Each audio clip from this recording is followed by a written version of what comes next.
Good evening, ladies and gentlemen. I hope you've enjoyed a good night so far. A little food, a little wine, and good company, I trust, with your friends and work colleagues. It's nice. This is the fun part of the evening. We're going to celebrate three very distinguished gentlemen in this case. We have a great crowd tonight, and I want to thank you all for coming out. It's always encouraging to see fixed income professionals from across the industry gather together annually to celebrate the Ph.D. Hall of Fame.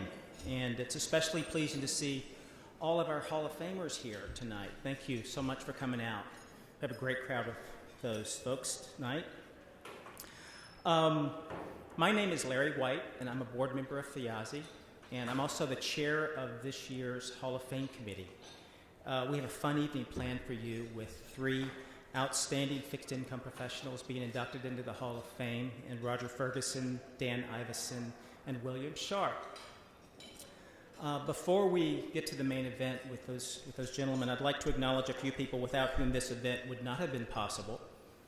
Lauren Nauser, our executive director, and her team always do.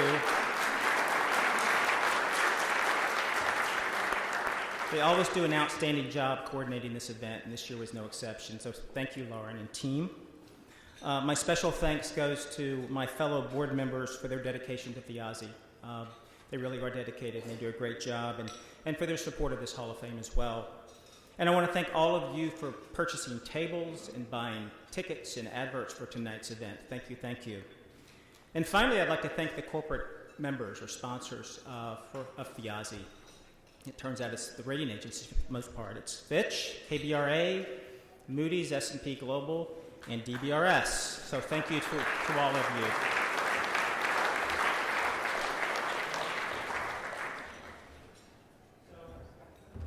A little background for those of you who might not be as familiar with Ph.D. and its Hall of Fame. In 1995, Ph.D. established a Hall of Fame to recognize the lifetime achievements of outstanding practitioners in the advancement of the analysis of securities and portfolios. Inductees have made major contributions in fixed income in either the academic or business-related world and are recognized by their peers as outstanding performers over many years. Over the past 23 years, 52 inductees have joined the Hall. So Roger, Dan, and William will become honorees number 53, 54, and 55. Regarding this year's selection process, we started with an advisory committee comprised of a few Hall of Famers and a few board members. We were honored to have Hall of Famers Joyce Chang, class of 2014, and Dana Embry, class of 2017, along with Steve Berkeley, former president of Ph.D., on the committee. Of the many candidates the committee considered or evaluated, we look at the whole package, including not only their work in fixed income, but also how they contributed to society through their overall generosity with their time and other resources. So once the advisory committee agreed on the three candidates, the list went to the board for discussion and debate. There was unanimous approval for all three Hall of Famers in 2019. Now, in addition to the honorees we are celebrating this year in Roger, Dan, and William, I'm very excited that we have two distinguished fixed income professionals as well to introduce them. I'm referring to Marty Leibowitz and Scott Simon. Okay, so now we're on to the main event. Our first honoree of the evening is William Sharpe, Dr. Sharpe, who will be introduced by Marty Leibowitz. I just want to say a couple more words about Marty. Come on up, Marty. Marty, in addition to being honored tonight with Ph.D.'s President's Award,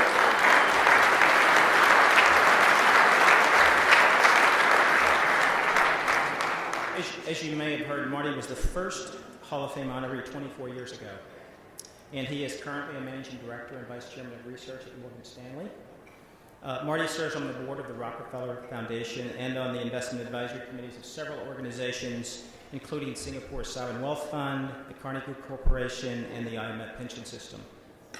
Before Marty makes his introduction, I want to mention that Dr. Sharpe was not able to travel to New York from his home in California for this event, so we have a short video that was recorded yesterday in California by a couple of Ph.D. friends, former President Steve Berkeley and board member Sarah Klein. Actually flew to California with a videographer and did a great job of capturing Dr. Sharpe's speech. Mr. Marty Leibowitz.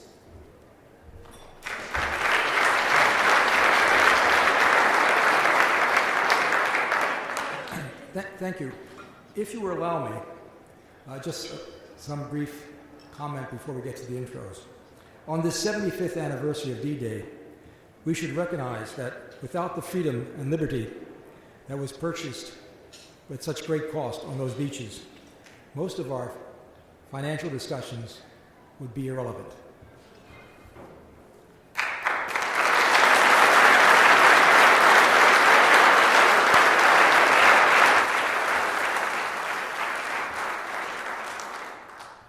Now, it is my great pleasure to introduce William F. Sharpe.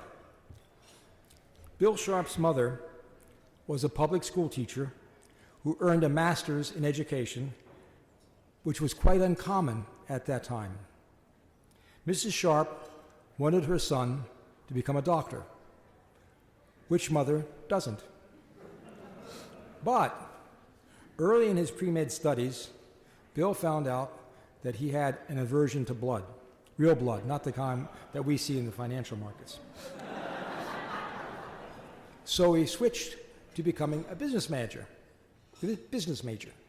But then he found out that that required that he take a course in accounting. He found out that accounting was even more repulsive to him than blood. So he switched again to become an economics major. The rest is history. After graduating from UCLA in 1956, he joined the Rand Corporation, where he fell in love with the computer. And he developed a skill as a master programmer. This expert programming skill impacted far more of his later thinking and discoveries than I think is generally realized. At Rand, he also met Harry Markowitz, and he began working on his Ph.D. under Harry's informal mentorship because Harry was not associated with the university at that time. He completed his Ph.D. in 1961. Bill's Ph.D. thesis ultimately became one of the most momentous papers in the field of finance.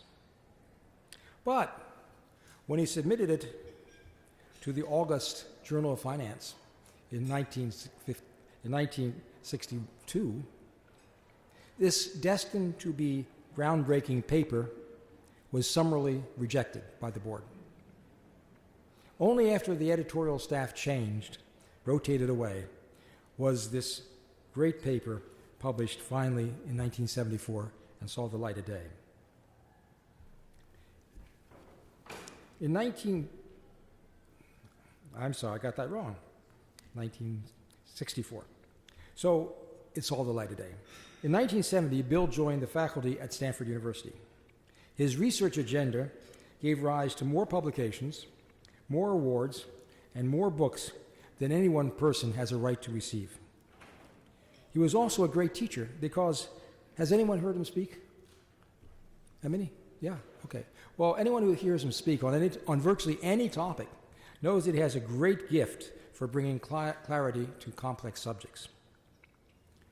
One of his papers was on the topic of the Sharpe ratio, and he went to great length to make it clear to all his readers that it was not he who named it the Sharpe ratio.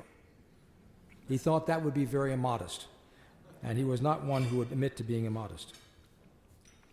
With all his brilliant work on optimization theory, efficient algorithms, and novel statistical applications, many would be surprised to learn that Bill has only a minimal formal education in mathematics.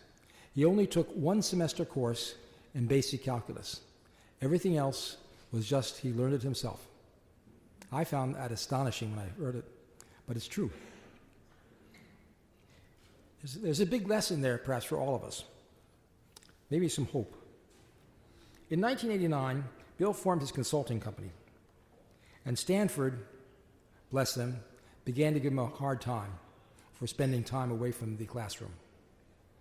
However, in 1990, when the Nobel Prize was awarded to the trio of Merton Miller, Harry Markowitz, and Bill, guess what? Stanford opened its arms and to Sharpe as if he were a prodigal son, clasping him back to the maternal bosom and setting up a full-scale PR team to trumpet their latest Nobel baby. This prize, the Nobel Prize, back then in 1990, was like a lightning bolt that suddenly connected the field of financial economics to the practice of investment management. This strange new framework that had been developed in modern portfolio theory was now suddenly becoming respectable within the realm of investment decision-making. In 1996, not one to rest on his laurels or his laureates, sorry about that, Bill went on to co-found the firm of Financial Engines. Financial Engines was based on the concept that the power of computer could be harnessed so that modern financial theory could be made accessible to ordinary people and actually help them to make better investment decisions. Financial engines struggled at first, but soon corporations that were F401k sponsors began to see that this mechanism, this process, could provide the best in breed advice to their current employees and their past retirees. Bill has continued to devote his prodigious energy to the increasingly important issues of retirement planning. He recently completed an amazing book, which I recommend to all of you. This book, for which I get no royalties, and if I did, it wouldn't be much because it's free. It's freely available on on Bill's Stanford website. The book is a wonderful book as a text, but it comes together with a computer process for implementing the various techniques that are described. The fact that Bill is making this work freely available is emblematic of his almost spiritual belief that one of the highest goals of finance is to help people obtain a meaningful level of financial stability and a fundamentally comfortable retirement. Bill Sharpe's work has contributed enormously to our understanding of the financial markets and the role they play in people's lives. For this, we are all indebted to William F. Sharpe. Bill, are you there?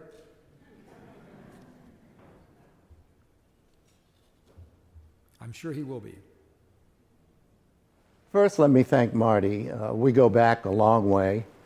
I first met Marty at the University of Chicago at a conference in the 1960s, and I recall we went out for Greek food, which started a tradition. Marty and I and others have been going to restaurants at conferences almost every year for all these many years since. Let me also tell you about a situation in 1990. My wife and I were wakened at 5 a.m. in Tucson in a hotel by a very pleasant Swedish fellow who told us that Harry Markowitz, Merton Miller, and myself had been awarded Nobel Prizes in economics. So we had a nice breakfast in the room. Then I went down to the conference to tell them that I wouldn't be able to be there for the day. And Marty gave the most wonderful speech, which featured multiple uses of the term dayenu from the Hebrew and the Passover service, which means, as I understand it, that would be enough. So it's not my first time being introduced by Marty when receiving a prize, but I really appreciate it. He's a good friend. While I'm on the subject of thanks, let me thank some of the most influential people in my life and career. First, Fred Weston. Fred was one of the first economists from the University of Chicago who went into the field of finance, which was just beginning to receive serious economic analysis. And I was fortunate enough to be his research assistant as an undergraduate. Second, Armin Alchian, who taught me microeconomic theory at UCLA, and also got me a job at the Rand Corporation, of which more in a second, or two, or three. And third, of course, Harry Markowitz, who helped me with my dissertation. And let me tell you a little bit about the dissertation. It had three parts. The first, I did an algorithm to solve a special case of Harry's portfolio optimization problem, and included in my dissertation a Fortran code, which I think may have been a first, certainly for the Department of Economics at UCLA. Second part, I tried working with a real portfolio manager, an investment advisor, who was a friend of Fred Weston's, to see what would happen if we got predictions from a human being. And then the third, I did what Armin Alchian had taught me, which is ask, well, if everybody did what Harry said, what would happen in terms of security prices and the relationships among them? And that was the first version of what is now known as the capital asset pricing model.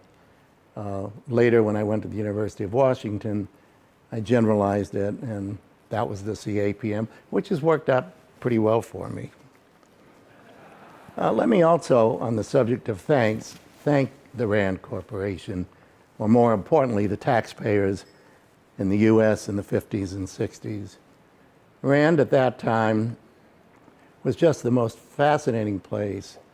George Dantzig was developing linear programming, Phil Wolfe and Harry Markowitz were developing quadratic programming. They were doing early work in computers, computer languages, and operations research as a field was really being created there. And that in many ways made me, for better or for worse, what I've become. So let me tell you why I don't think it is totally inappropriate that I be awarded this prize, although I'm extremely grateful. Because I think most people think, well, Sharpe's an equity guy. But let me tell you a couple of reasons why I think that's a narrow view. First, if you look at the capital asset pricing model equation, two of the five terms are actually fixed income, RF, which stands for a risk-free rate. So that's at least one little claim I have. More importantly, I have for many years argued that the market portfolio of that and other similar theories really should include not only equities, but also risky bonds. And so I think in terms of something like the world bond stock portfolio as being a particularly good interpretation of the market portfolio. I would also tell you that in recent years, I've devoted most of my time and research to retirement income analysis. And that involves a lot of fixed income instruments, not only direct investment in bonds, let's call them, TIPS, treasuries, what have you, but also annuities, which of course are often backed by fixed income. So my interest in fixed income is much more considerable than some people might imagine, which brings me to my final comment that I'm very appreciative of being awarded this prize. I wish you well from California and the Pacific Ocean out there, and wish you a pleasant and festive evening. Dr. Sharpe, on behalf of FIAZI, I'm pleased to present you with your Hall of Fame Award for your many contributions to the capital markets. Congratulations, sir. Thank you very much. Thank you, sir. Congratulations.